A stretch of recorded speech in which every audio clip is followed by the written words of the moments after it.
Hello, everybody. Welcome back to another episode of the Togcast. I hope you guys are all well. Thank you very much for your continued support listening to these Togcasts. We have gone out there again with a series of pings to all of our community members here at TOGA Motorsport, and we have got a considerable amount of Togcasts coming up in the pipeline.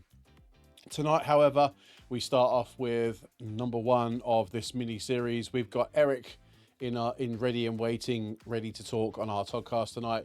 Erik is one of our stewards here at TOGA Motorsport, and we will talk about that, no doubt, in the Togcast. But without further ado, then, let's bring Erik into the Togcast. Erik, good evening. How are you doing? Good evening. Not too shabby. How have you been? Oh, I'm doing really well. I will just say, on the day we're actually recording this, we have literally about probably an hour ago finished the 6 hours of Nordschleife. So I'm not We sure, have. Erik, you partook in any of the stewarding in the race just happened just now? No, I actually haven't this time. I was out doing other stuff. Oh, amazing. There we go. Even better. You didn't have to worry about the carnage of the Nordschleife. What I will do is in this YouTube video or this Togcast, I will put a link to the live stream of that so you guys can go and watch that back. Obviously, listen to the Togcast first because obviously Erik is very important and he is obviously the star of the show tonight. So I will leave a link at the top right hand corner, but let's get into it then. So, yeah, welcome, Erik. Appreciate you coming on board. Obviously, I know these Togcasts are a bit sort of maybe a bit daunting for people, obviously talking just to me, obviously being recorded, potentially putting on the internet. So like I say, we will get through it and see how it goes. So just I guess to start off with then, just to give our listeners sort of an outline, what tell me a little bit about yourself and what you do on a day-to-day basis. Yeah, for sure. I'm happy to be on. And about myself, I'm from Estonia. I'm 18 years of 18 years of age at this point. And yeah, I just enjoy sim racing. I've joined TOGA now, I guess 3-4 months ago, and I have enjoyed it a lot. Now I'm a part of the TOGA esports team as well. Amazing. So, so you joined us a while ago, and obviously we'll talk about your role not only in part of the esports team, but other stuff that you do here, part of sort of the main community. So you say you're only 18. So how long actually have you been sort of sim racing then in its current state? Now I have been sim racing more for the past about 8-9 months, but I started now like 4 years ago, 4 or 5 years ago. So Uh, it's been quite a while. Okay, and sort of equipment wise, what sort of what are you running? Are you sort of someone that's got, all the gear, no idea, sort of like me really, that's got all these direct drive wheels and and nothing else, or are you sort of a Logitech or Thrustmaster sort of person? So actually I was using Logitech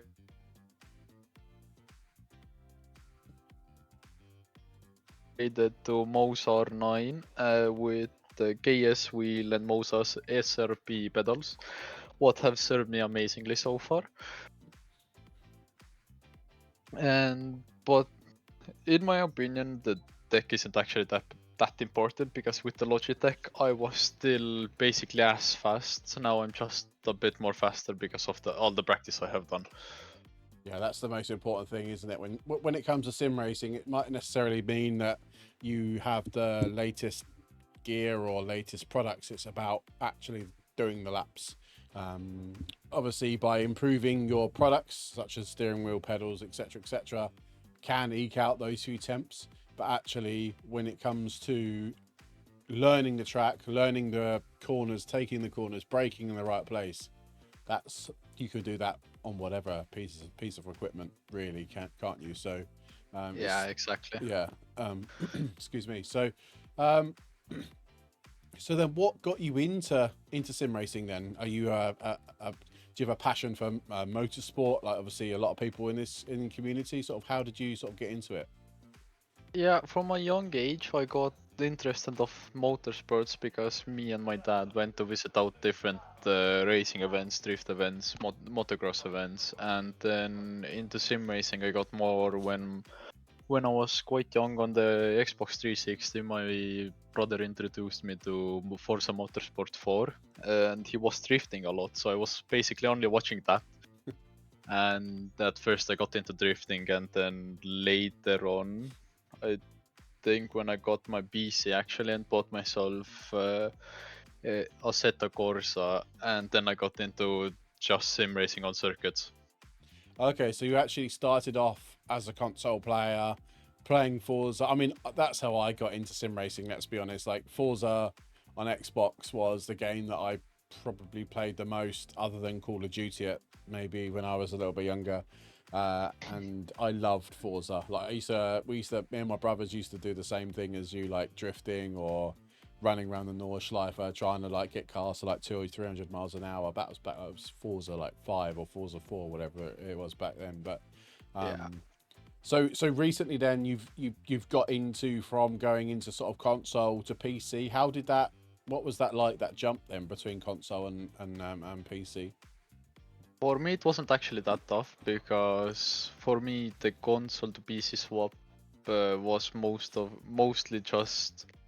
I didn't even use the console sim racing. I didn't do it for like 3-4 years, and then I just started doing it on PC again because I got myself a Logitech G29, and I started on Assetto Corsa drifting and competing in drifting a lot.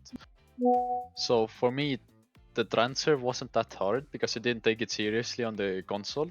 Got you. So for me, I was basically starting from zero when I got to the PC. Ah, okay. So essentially, you were starting again, and then didn't really have anything put over. Because obviously, we see a lot of people now wanting to join us, but obviously are on console. So we're like, no, sorry, we're just a PC only platform. So in terms of the actual driving, then from PC to console, I assume you didn't really, like you say, you didn't really have that experience of racing circuits on console because you were doing more sort of the, I don't like to call it arcadey stuff, but more of the, like you say, Forza, which is a bit more, jump in and just mess around rather than actual, a full-on race and, try and be fast around a particular circuit, I suppose. So, okay. Yeah, I would say so. Yeah, Yeah. with the Forza, I was just racing AI as well. Yeah, So yeah, exactly.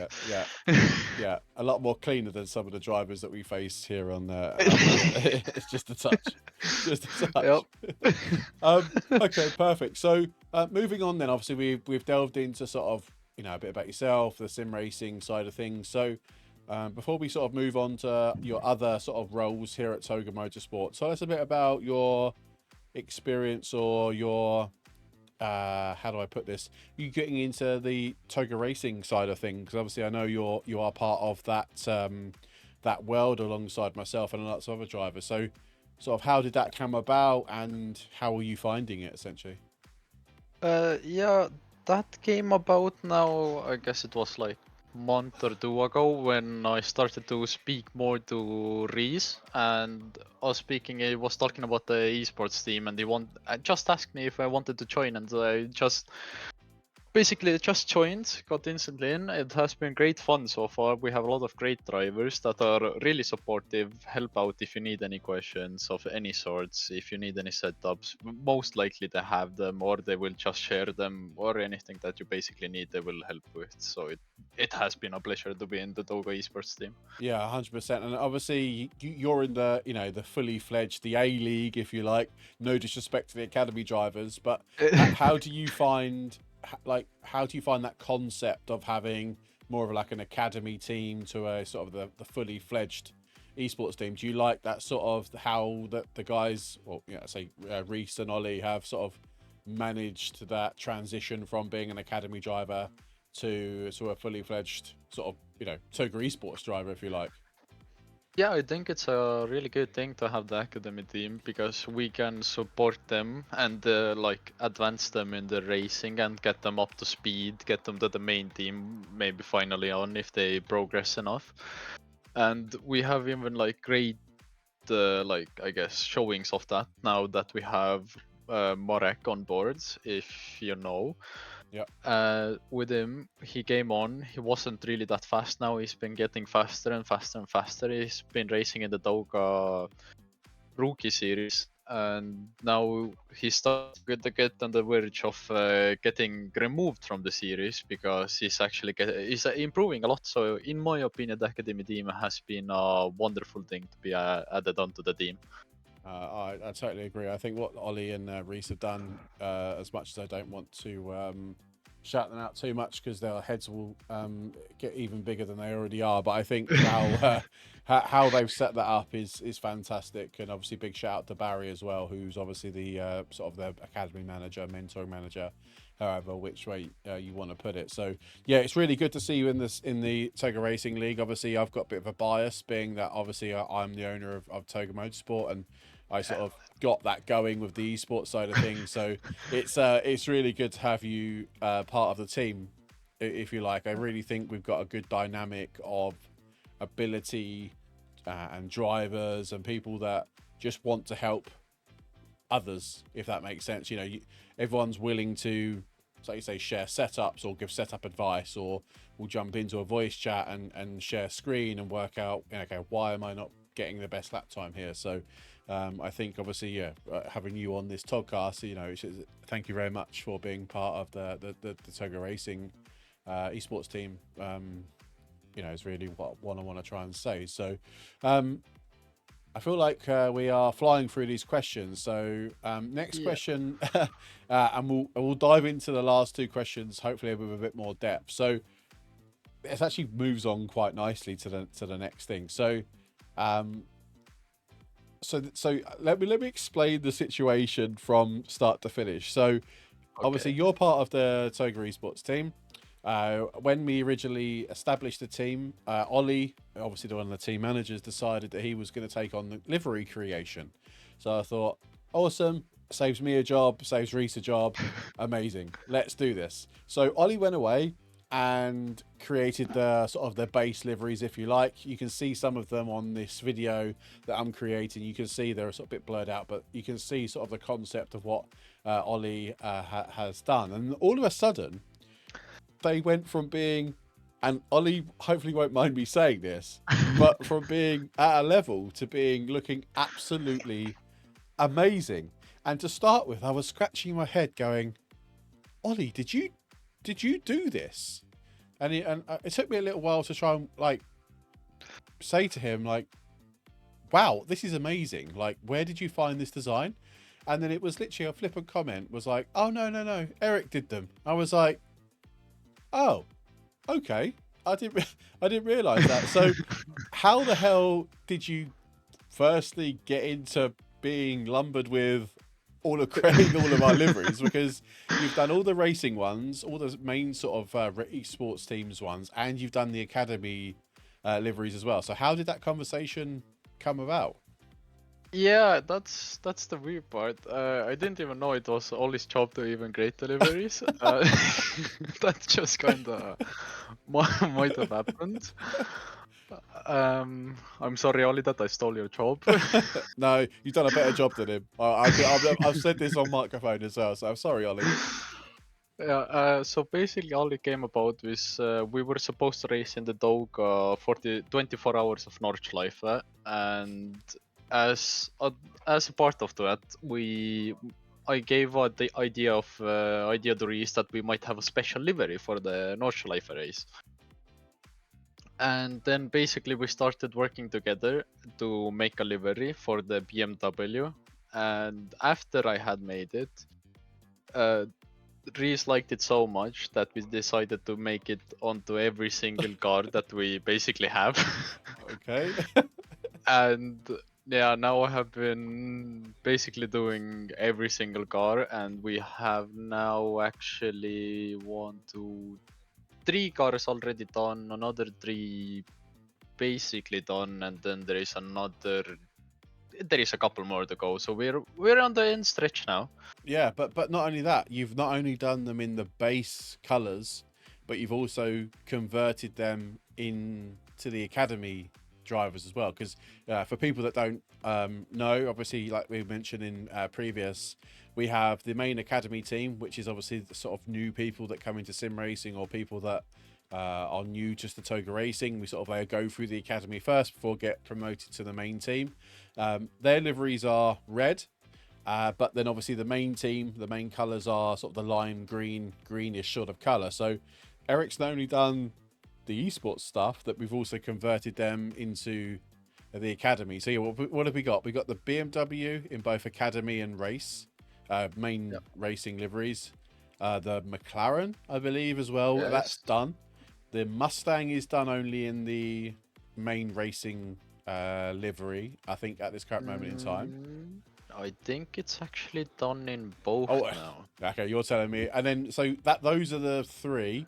So which ones are you working on as we speak? Because I know you are literally working on some as we speak. As of right now, I have actually like 20-30 minutes before we hopped into this call, I finished the last one. And Amazing. I have now completed the Aston, Ferrari, and the Lamborghini. Oh, and wow. now we start. I'm starting working on the Porsche and the Ginetta for Callum to race the Ginetta in 2 weeks' time in the Indy 4 hours that he's racing in. Oh, wow. So he's going to be. So he's racing in another championship. That's not a TOGA race, but it's going to rep our colours. Amazing. Yeah, he wanted to race in the GT4 class, and I was like, yeah, sure, we're going to get you a livery. That is the story. Amazing. That's insane. Yeah. So if you guys haven't seen Eric's work, what I'll try and do is maybe in the video description put some pictures of what Eric's done. Or you can go back through previous videos on the channel and you'll be able to see. I mean, I race in the BMW and I race in that livery all the time, but the liveries are top notch. I think Eric's done a fantastic job. What we have at TOGA is we are sponsored by VM Tech and IMB, so trying to bring in a design that matches the green that we want, the blue of VM Tech, sort of the black and white style with IMB. Obviously, some of those colours don't really go very well, but I think how you've done it, Eric, does look really good. So Thank you. I don't know if you want this opportunity to promote yourself. If you're gonna if people are listening and they want liveries, is that something that you offer as a service?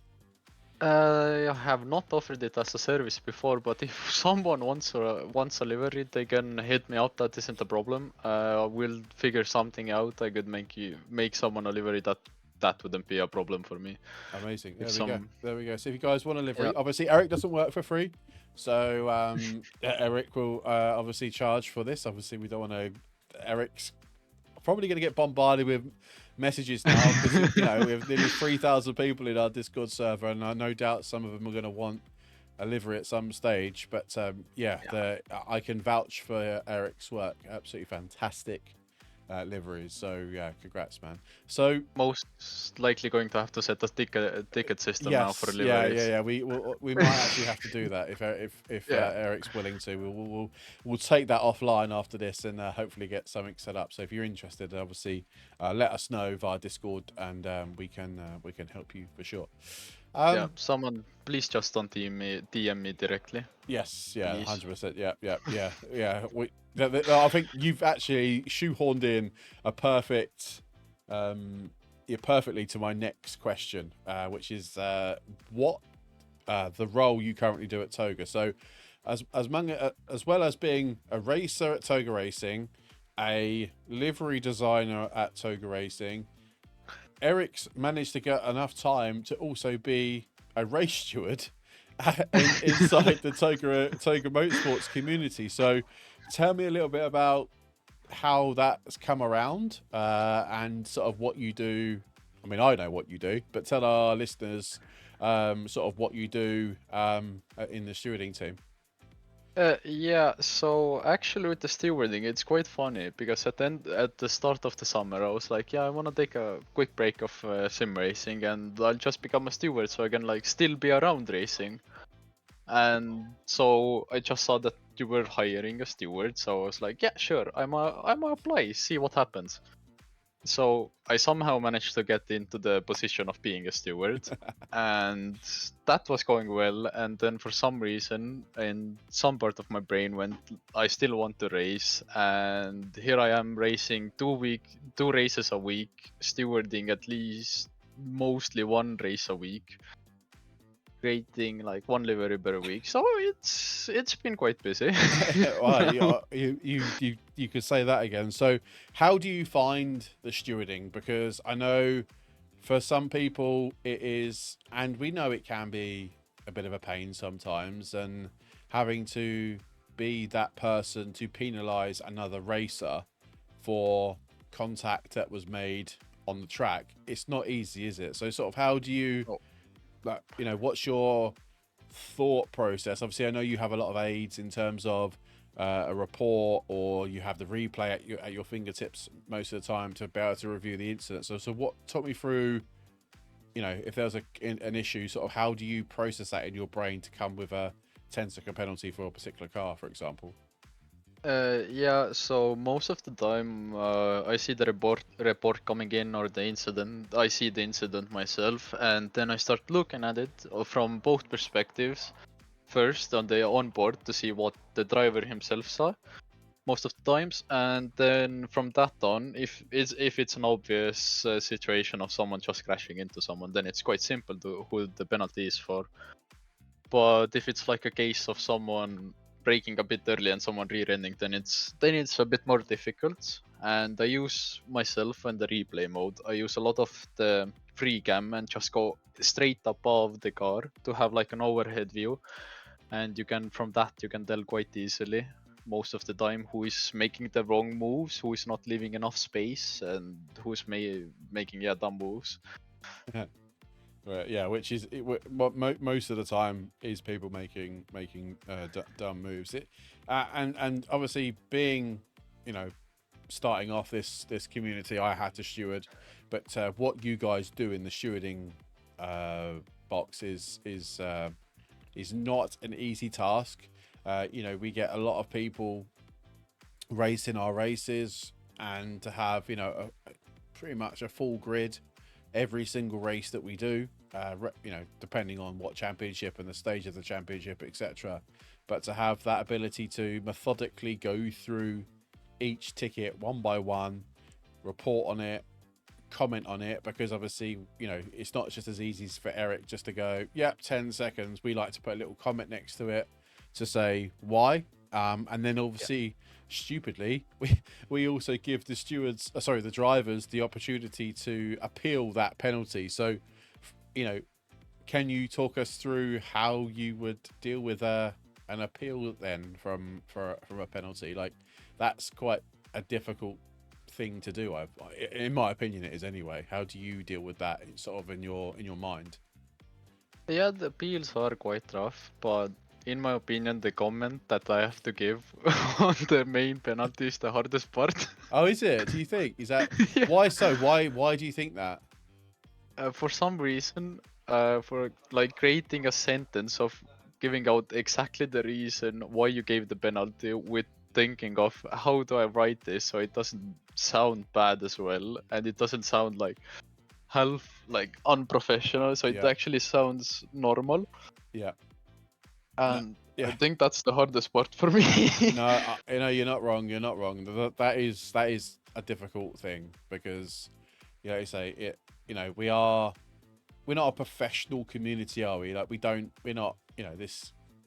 We are just a sim racing community, but we do try and be as professional as possible to try and get those drivers to sort of come back to us. So, yeah, I Yeah. definitely. I know exactly where you're coming from when it comes to making sure you write the correct message, because Yeah. it's easy to interpret a message in many different ways. So, you don't want to upset a driver, but yeah, the stewarding job is probably the hardest job at TOGA. So I don't envy you, as much as obviously I used to do it as well. So Yeah, it's you have a to difficult you job. have to commentate. I think that's harder. You have to actually speak in front of people. Do you know what? I don't mind that.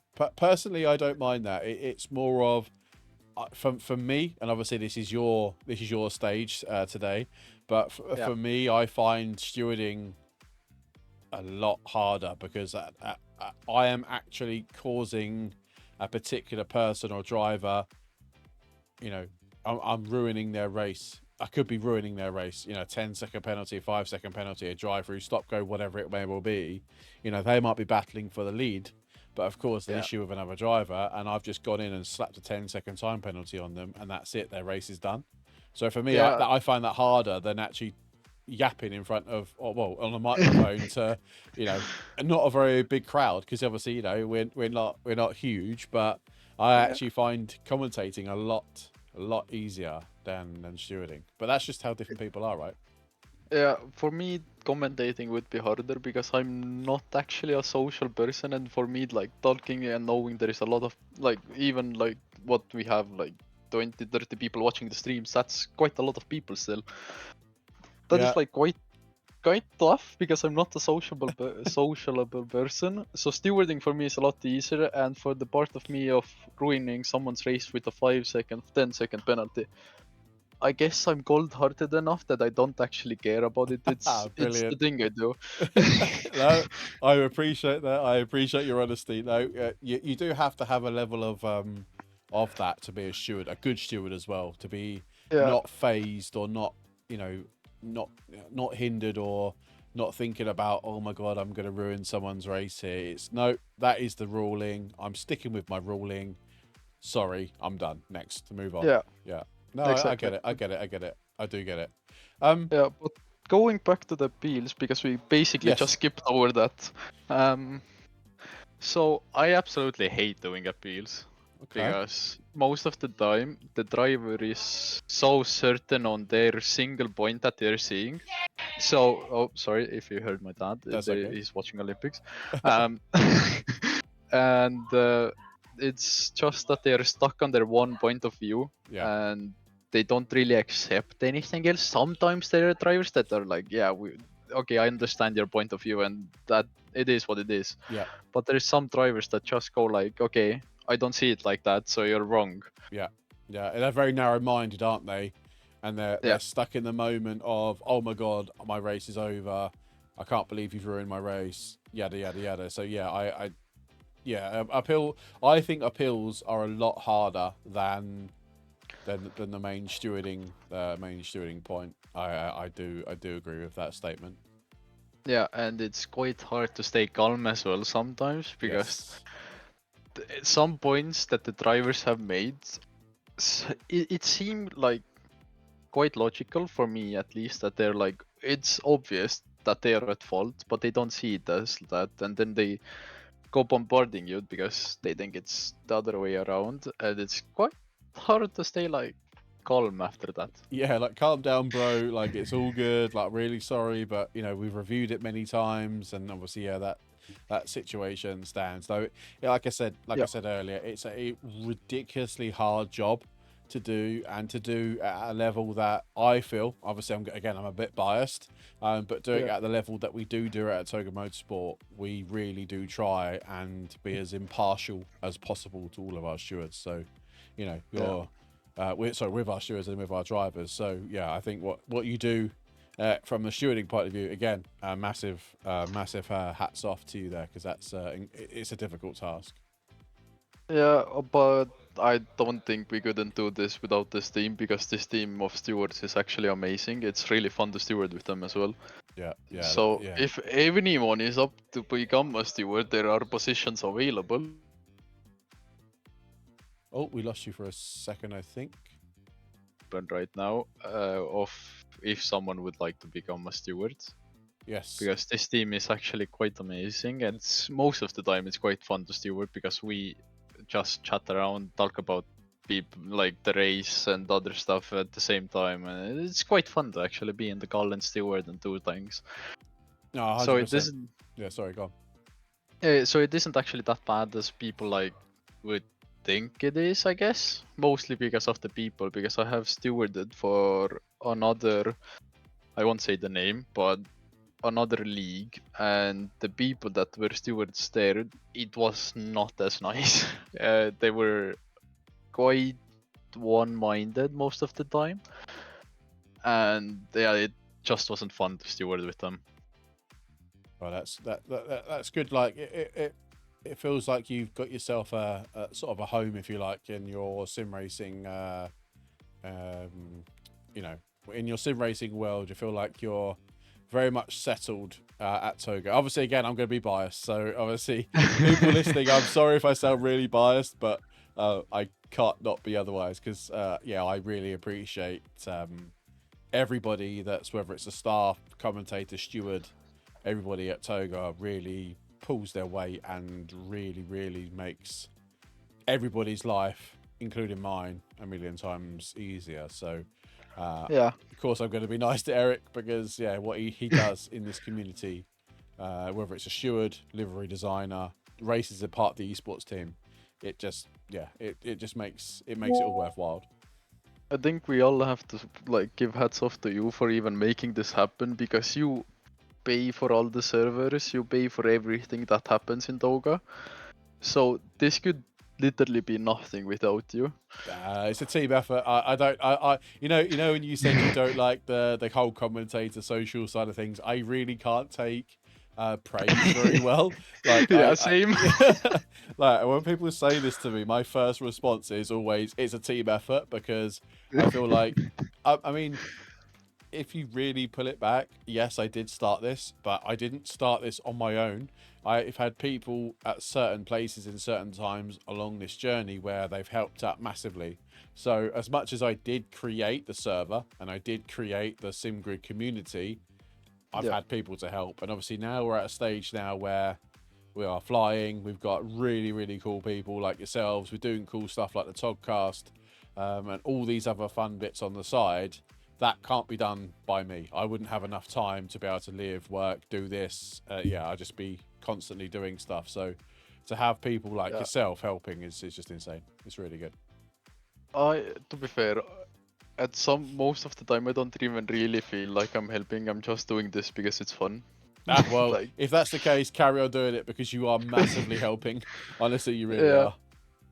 it's like great fun to do it, because yeah, it's like fun to do this sort of things. In my opinion, it's like we have great people. Like even on normal days, like today, we have people in a call we're just chatting about in the evening, a whole day long, or even like something like that, Yeah. because we're just basically now everyone is just a mate, or basically a second family, I guess. Exactly. You took the words right out of my mouth. Yeah, we're all just a big family, really, aren't we? We Yeah. have our arguments, we have our disputes, we have our own difference of opinion, but I feel like we've got such a good base that we actually go, sod it. It is what it is. Let's move on. Let's be friends again. And I think that's what everyone's mentality seems to be. I don't know how we've done it. We've sort of stumbled into a community where everybody's just nice. And Yeah, that's not normal. no, it isn't, but it has happened, and it's great that it has happened, because No, most of the time it does not go like this. no, that's exactly, yeah, it's exactly what I mean. Yeah, it's very interesting. Well, do you have anything else you would like to talk about today? I am sort of out of my questions. I was going to leave the final bit up to, what does Erik want to say? Yeah, so I guess, well, you were talking about being biased about Toga. Well, I can say I'm not biased about Toga as well, thinking I'm a part of basically everything now. Like, I have I have my roots so deep in the system at this point, I cannot be biased. And also, as of this point, I would like to promote some stuff of Toga. We have this thing called Toga Membership Mondays that are coming up soon, if anyone would like to join. I think Heathen, you know more about the Member Monday that's coming up now in Yeah, August. 100%. No, it's appreciate your kind words. So yeah, we what we'd like to do is just to say a little thank you to all of our paid members, if you like, people that support the community. I don't like to brag or promote, but yeah, we do have a membership platform here at Toga where people can become a member from as little as just £1 a month, and obviously that £1 a month, regardless of it being a small value, really helps the community grow. And so as a small thank you, we decided to put on a little members race dedicated to those people that are only that are only paid members, essentially, just to say thank you. Yeah, and it will be great fun racing everyone there. Thinking the second race is reverse grid as well. Yes. That does make things quite interesting. Yeah, that'd be awesome. That's why I really want to do it as well, because that's gonna be super fun. Yes, and from my side, to make the members Monday a bit more appealing to people, because we have, I think it was four rounds, was it? Yeah, something like that. Yes. Yes. So from my side, after the 4 rounds, if the winner of the championship, I will grade them a livery of their choice, Oh, there we as go. to make it even more appealing for people to race there and get more people motivated to actually race and have, like, I guess, a return of their investment into TOGA. I appreciate that, and that is something that I didn't even know. That is literally hot off the press. Erik has literally just dropped that bombshell in this Togcast. So yeah, Erik, thank you very much, man. Really appreciate that. Yes, no worries. I would be happily being doing that if now we get enough people to have this competition of some sort. So I think we should have some sort of a prize for it. Ah, amazing. Yeah, can't. That's a really that's a nice thing to offer, man. Appreciate you. Thank you very much. Yeah. Cool. And Yeah. Is yeah, anything else? I don't think I really have anything else. Oh, amazing. Well, if that's the case, we will wrap up this episode of the Togcast. We are looking to drop these Togcasts every week now. We have quite a hefty backlog of people wanting to get on the Togcast now. So we have it like 6, 7, 8 weeks, I think, of people ready to do it. So between myself and Mac, over the next few weeks, you'll start seeing regular Togcasts coming on to your streaming platforms, whether it's YouTube or Spotify. If you're interested in coming on the Togcast and having a chat with myself or Mac, then please head over to our Discord. All the links are in the video description on YouTube. And if you're on Spotify, we'll put links on the screen for you, and you can get yourself logged a ticket and come and have a chat with one of us. Whether you're a seasoned pro sim racer or brand new to sim racing, it doesn't matter. We want to get as many people on this Togcast as possible, and it's designed for the community. So it's what we want the community to talk about, what they do in their lives, how they got into sim racing, and so on and so forth. So, Erik, thank you very much for your time this evening. Really do appreciate it. Thank you very much. And we will see you guys in the next Togcast. Thank you very much, guys. See ya. Bye-bye.